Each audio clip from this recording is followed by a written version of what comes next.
Selamat datang di Desa Wisata Brau di Kota Batu, Jawa Timur. Setelah menempuh perjalanan yang cukup menegangkan dan dengan panorama yang menakjubkan, hari ini kami ada di sini. Untuk memenuhi tugas mata kuliah bioteknologi, kami dari kelompok 3 telah mengunjungi salah satu tempat pengambilan dan penampungan susu sebelum diolah menjadi yogurt. Ini merupakan salah satu rangkaian dari mulai proses pengambilan atau penampungan susu sebelum nantinya diolah dari susu menjadi yogurt.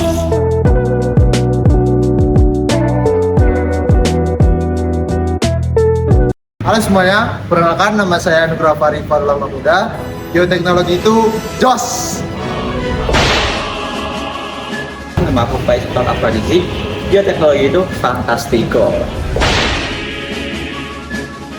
Saya Faiz Najmal Fisana, bioteknologi itu investigasi. Perkenalkan, nama saya Aulia Farhanum. Satu kata buat bioteknologi, acung! Saya Dominik Antoine Erika Putri Sianipar. Satu kata untuk bioteknologi asik! Halo semuanya, perkenalkan nama saya Nova Palianti Bayrandi. Satu kata untuk bioteknologi itu mantul! Semuanya, nama saya Malika Ezra Zivanijaya. Perkenalkan, nama saya Angelika Anggini Aksat Pangestu.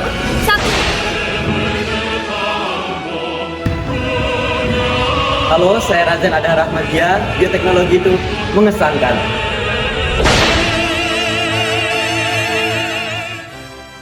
Halo semuanya, perkenalkan nama saya RR Ariela Hengsti Prabudiastri. Satu kata untuk bioteknologi, menarik!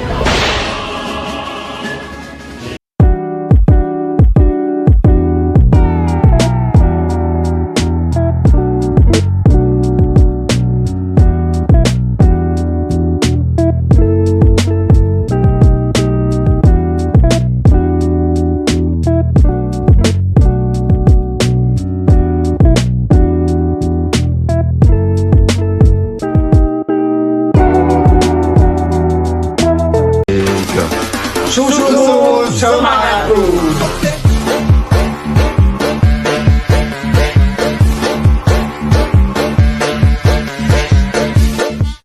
Yang teman-teman semua, balik lagi bersama saya Razan dan teman saya Anugrah. Pada kesempatan kali ini kami sudah bersama salah satu narasumber dengan Bapak Munir. Selamat siang Bapak. Selamat pagi menjelang siang. Iya. Adik-adik dari B gitu ya. Baik Pak, di sini kami langsung mau menanyakan aja, gimana sih Pak proses pengambilan susu dari peternakan sampai ke proses penampungan seperti itu Pak? Ya terima kasih adik-adik. Ini saya jelaskan untuk proses penerimaan susu atau penampungan susu itu ya. Di kita memang ada 3 pos itu ya.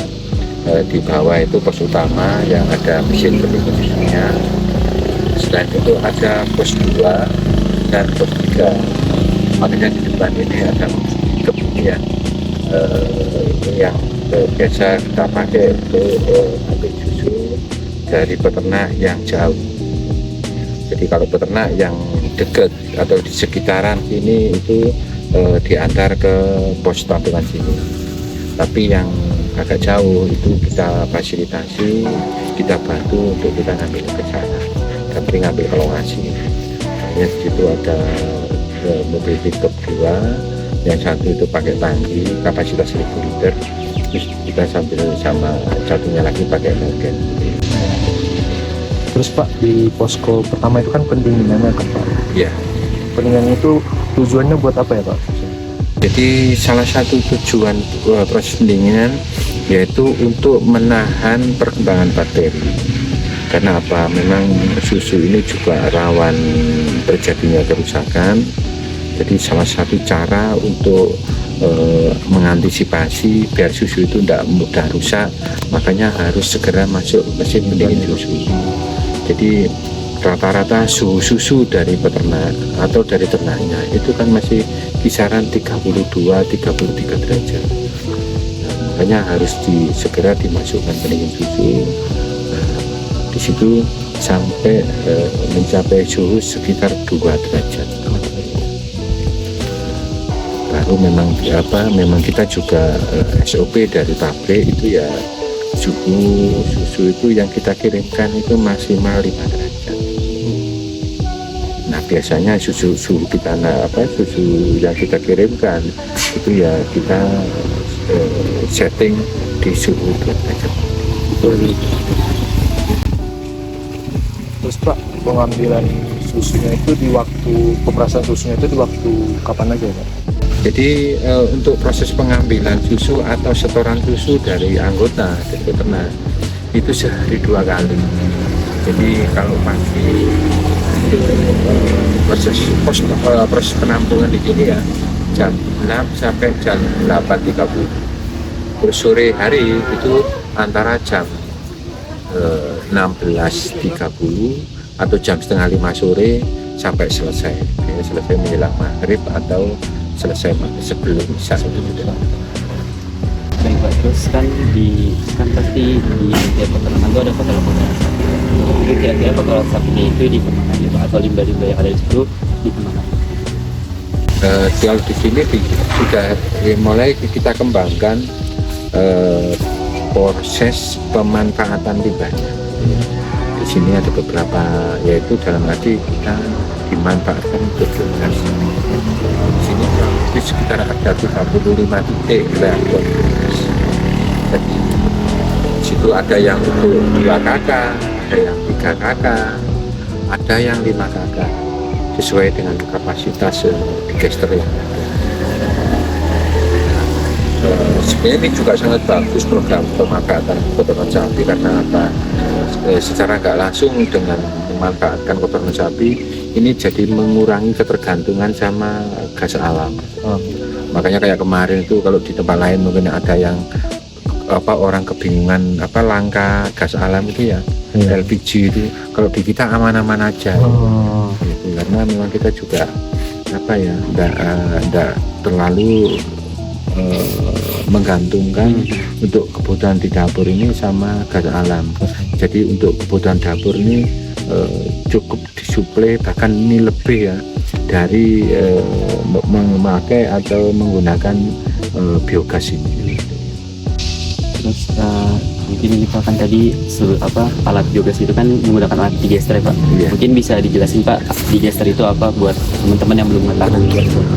Jadi kalau secara umum digester ini kan ada 3 ya prosesnya. Dari kandang atau kandang ini nanti masuk di lubang pertama ke inlet masuk pertama, terus yang kedua nanti digester yang utama ini.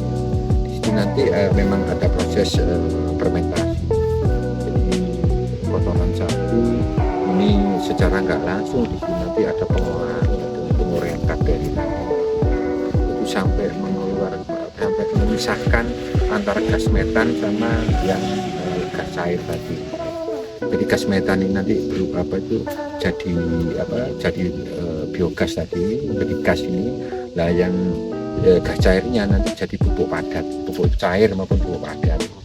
Sebenarnya pemanfaatan biogas kotoran sapi ini kan ada dua hal yang diuntungkan bagi peternak. Yang pertama itu bisa dipakai untuk biogas tadi, terus yang kedua limbah seluri ini kan juga bagus untuk pupuk untuk pertanian. Jadi kalau memang ini juga masih bisa dimaksimalkan, ini juga jadi lebih baik karena apa? Mungkin ya salah satu cara untuk mengurangi ketergantungan sama pupuk-pupuk ini. Paling tidak untuk kebutuhan di ladang atau sawah ini bisa disuplai juga dari kebutuhan dengan memanfaatkan limbah dari biogas tadi.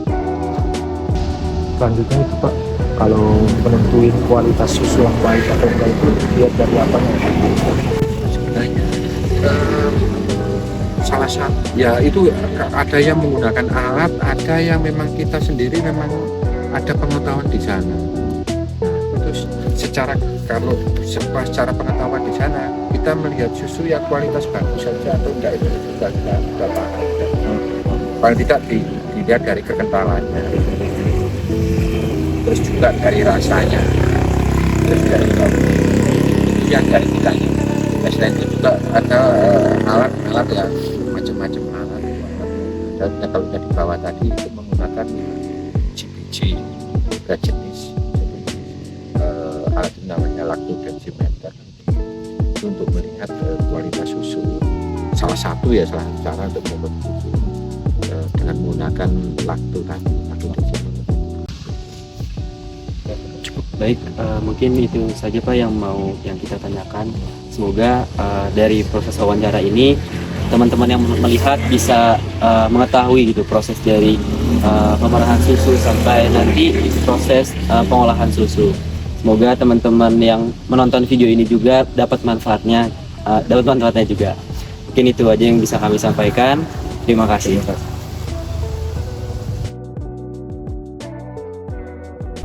Kami telah mewawancari Pak Munir sebagai narasumber dari proses pengambilan dan penampungan susu.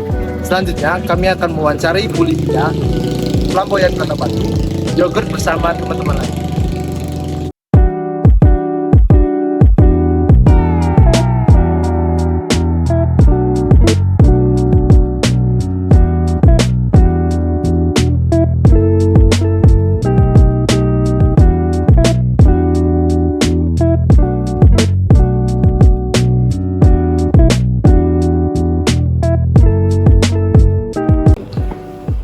Assalamualaikum warahmatullahi wabarakatuh. Waalaikumsalam warahmatullahi wabarakatuh. Selamat sore dan salam sejahtera bagi kita semua. Perkenalkan kami dari kelompok 3 Bioteknologi kelas M02, jurusan Manajemen Sumber Daya Perairan, Fakultas Perikanan dan Ilmu Kelautan Universitas Brawijaya. Dan kali ini kita ada di Yogurt Flamboyan Batu. Baik, di sore yang cerah kali ini kita bersama nama narasumber kita, Ibu Lydia Trihastuti, betul Ibu? Ya, assalamualaikum. Waalaikumsalam. Ibu mohon izin jika Ibu berkenan kita ingin menanyakan beberapa pertanyaan terkait usaha Ibu yogurt Batu Flamboyan ini. Mungkin bisa kita langsung mulai ya, Bu. Ya, Nah, kan dalam pembuatan yogurt ini pasti ada beberapa alat dan bahan yang Ibu gunakan gitu. Mungkin bisa dijelaskan Bu apa aja alat dan bahan yang Ibu gunakan? memang membuat yogurt itu sebenarnya mudah, cuman hasilnya itu yang sulit. Jadi tidak mudah. Membuatnya mudah tapi hasilnya yang tidak mudah, sulit. Kenapa? Masalahnya kita harus benar-benar menjaga satu kualitas susu, kualitas bakteri, kemudian buat kualitas alat-alatnya. Nah, alat-alatnya itu harus menggunakan stainless, terus menggunakan kalaupun wadah-wadah yang plastiknya harus seperti Tupperware. Jadi tidak boleh sembarang plastik yang tidak mengandung kimia. Gitu. Ya, begitu juga alat pengaduknya harus menggunakan yang stainless atau yang untuk ngilangin. Ya, tidak sembarangan. Oke Bu, baik. Terus untuk langkah cara kerja pembuatan yogurt itu apa aja ya Bu? Bisa dijelaskan, terus prosesnya makan waktu berapa lama ya Bu? Harus susu yang kualitas bagus ya. Jadi susunya itu kita rebus dulu ya, dan untuk proses susu itu tidak gampang karena mendapatkan susu itu, untuk mendapatkan susu yang kualitas bagus atau murni itu harus kita bekerja sama dengan peternak. Jadi kalau kita beli di KUD itu tidak bagus ya, karena di KUD sudah dicampur air ya. Maka itu begitu juga dengan peternak yang tidak bisa kerjasama pun juga begitu. Boleh saya cerita dulu tentang asal usul saya bisa mendapatkan kualitas susu yang bagus itu ya. Ya, jadi awalnya saya itu memang waktu itu tidak paham kalau kualitas susu dari peternak itu tidak selalu bagus. Yaitu pertama saya mempunyai bakteri yogurt ini dari awal itu dari teman saya. Nah, kemudian saya menggunakan susu dari bujon, itu dari batu ya ada, dari bujonnya ada. Ternyata lama-lama bakteri saya itu habis. Itu. Terus ternyata kok habis, kenapa? Tinggal katanya anak saya itu tinggal rapi. Kenapa kok habis? Habis saya ya repot, kenapa kok gitu, sedikit gitu ya.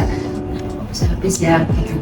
Nah terus lama-lama anak saya bilang, udah Bu, nanti kita carikan lagi di yang lain apa bakterinya. Ternyata yang di Indonesia itu tidak ada yang seperti bakteri saya itu. Ya, ternyata itu bakterinya lebih dari 2. Kalau di Indonesia itu hanya 2. Itu. Terus akhirnya anak saya browsing ke luar negeri. Jadi nyarinya di Amerika. Ya, jadi bakteri saya itu memang dari Amerika. Itu dari di Amerika itu ada 2 tempat, dari 2 daerah lagi. Ternyata yang satu itu saya bikin nggak jadi. Nah yang kedua ini saya hati-hati, saya betul-betul memilih susu yang bagus. Jadi, nah itu akhirnya saya waktu itu sedikit bakterinya, terus saya kembangkan biakan gitu. Nah, jadi banyak. Nah ternyata bakteri saya yang di Amerika itu lebih dari 2. Nah jadi kualitas susu yogurt yang bagus itu bakterinya lebih dari 2. Nah, akhirnya kan makanya yogurt saya ini yang terbaik se-Indonesia kan. Cimori ya kalah. Kan menang dari pabriknya dia. Ibu, saya mau tanya, tadi kan Ibu telah menjelaskan bakteri-bakterinya ya yang dari Amerika tadi. Saya mau tanya bentuk atau nama dari bakteri itu yang ada di yogurt flamboyan ini apa ya? Ada 3. Oh siap. Mungkin nanti teman-teman yang lihat video ini kan pengen tahu gitu ya. Nanti kita tulis di bawah sini.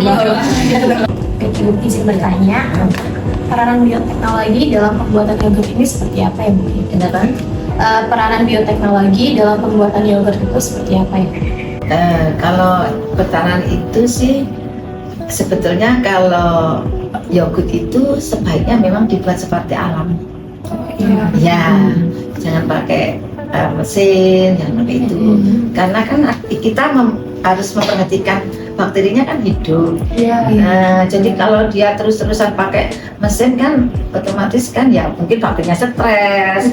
Terus paling itu kan tidak seperti itu. Kan di luar negeri itu kebanyakan yogurt itu dibuat alam. Iya betul. Ya, gitu.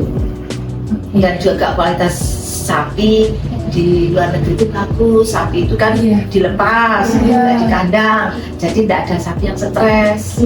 Ya kan, kebersihannya, pakannya juga disubsidi sama pemerintah. Sedangkan kita kan kasihan peternak. Ya Kandang. Berarti kalau begitu dalam proses pembuatan yogurt ini bioteknologi yang digunakan adalah bioteknologi konvensional, bukan bioteknologi modern. Biasanya dalam sehari bisa menghasilkan berapa produk ya Bu?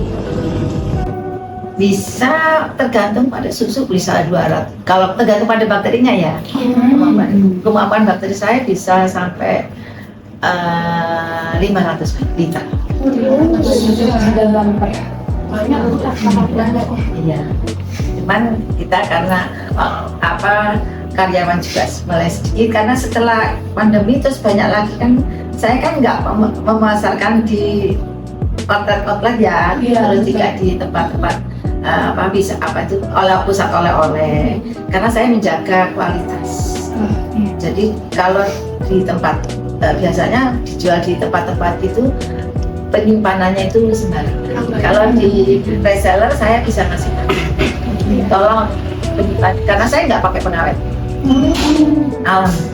Ya, tolong disimpan di reseller. Kalau di reseller tahan 1 tahun lebih. Jadi tidak, saya nggak pernah rugi jual itu. Manfaat dari yogurt flamboyan ini jika dikonsumsi setiap hari itu apa saja ya? Banyak sekali. Banyak sekali. Sebetulnya kita nggak usah makan apa-apa, minum yogurt ini aja sudah bagus. Iya. Karena obat diare sampai anti kanker. Iya. Jadi kalau minum ini kita nggak akan kena kanker cervix, nggak kena kanker payudara, pokoknya nggak kena. Penangkal ya. Iya. Satu kenapa kok begitu? Satu mengatasi stres. Itu. Nah, jadi dia kan asam. Nah, orang kanker itu karena stres. Dalam tubuh itu banyak sekali tulang. Jadi kita tidak akan kena osteoporosis, osteoartritis. Iya. Jadi manfaat. Banyak sekali manfaatnya. Nah, kalau stres itu tadi ya kanker itu Kalau kita terus-terusan stres, maka badan kita asam. Kalau badan kita terus-terusan asam, maka akan membunuh sel. Sehingga terjadi sel-selnya itu rusak. Kan kanker itu sel yang rusak. Nah, jadi situ. Nah, kalau minum yogurt kan jadi basah. Nah, itu. Jadi kalau kita stres minum yogurt, tapi tidak akan jadi. Makanya pagi hari sampai nggak akan diare. Kalau yogurtnya bagus, kalau yogurtnya nggak bagus ya nggak tahu. Keputihan sembuh tanpa harus minum obat. Ya. Saya sudah eksperimen. Pembuktian 20 tahun saya. 2003 sudah lahir. Yogurt ini ternyata ya. Jadi saya otodidak, terus saya belajar dari majalah. Jadi waktu itu belum ada internet, dari majalah, koran itu saya baca. Dan kebetulan pertama saya ketemu sama Pasela Benina. Kartini kan. Ya, di situ ada manfaat tubuh. Ternyata dia mengandung karbohidrat, mineral, terus lemak yang tak jenuh. Kita tuh butuh lemak tak jenuh. Gitu. Terus mineral, vitamin, kalsiumnya terus. Justru kalsium itu bagusnya minum yogurt ini karena apa? Dia sekali gayung 3 bulan terlampaui, artinya memperbaiki pencernaan, dan pencernaan itu yang bisa menyerap kalsium. Kalau pencernaannya bermasalah, itu yang membuat kalsiumnya tidak bisa diserap. Makanya orang Indonesia kan pendek-pendek. Bertanya nih, kan ibu udah mulai usaha yogurt ini dari tahun 2003 ya? Yes. Udah 20 tahun mau jalan 21 tahun. Nah, apa sih alasan ibu kayak akhirnya ngebuka usaha yogurt ini terus sampai sekarang ini kayak gitu? Itu tidak ada kebetulan. Ya, mungkin Allah ya yang mempercayakan saya membuat ini untuk bisa menyenangkan masyarakat. Itu ya. Memang awalnya itu saya sakit. Iya, sering sakit asam lambung, infeksi kandung kemih, osteoartritis, osteoporosis, ya. Terus banyak lagi sering pusing, jadinya kan itu. Pak, kalau kami tahu apa sih Bu yang membedakan yogurt yang ibu buat yaitu yogurt flamboyan dengan yogurt pada umumnya, sehingga yang membuat yogurt flamboyan ini terbaik di Indonesia itu?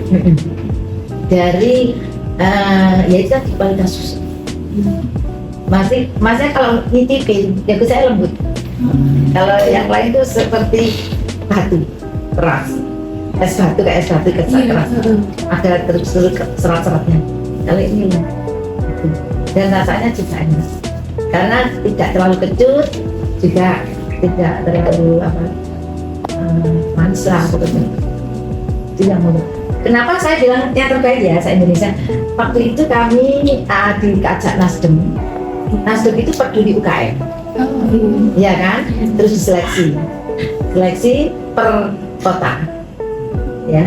Nah saya lolos tiga UKM. Lolosnya saya karena satu ada Badan POM, kedua ada beliau ya. Nah terus rasanya juga bagus, terus dibawa ke Jakarta. Nah jadi UKM Jawa Timur itu dipilih yang terbaik, terus dibawa ke Jakarta. Nah di situ kita ya tidak ada memang yang jual yogurt. Nah saya karena memang satu persyaratannya harus ada badan. Jadi sebetulnya yang UKM lanjut susu yogurt ya itu satu-satunya di Jawa Timur yang dapat badan POM.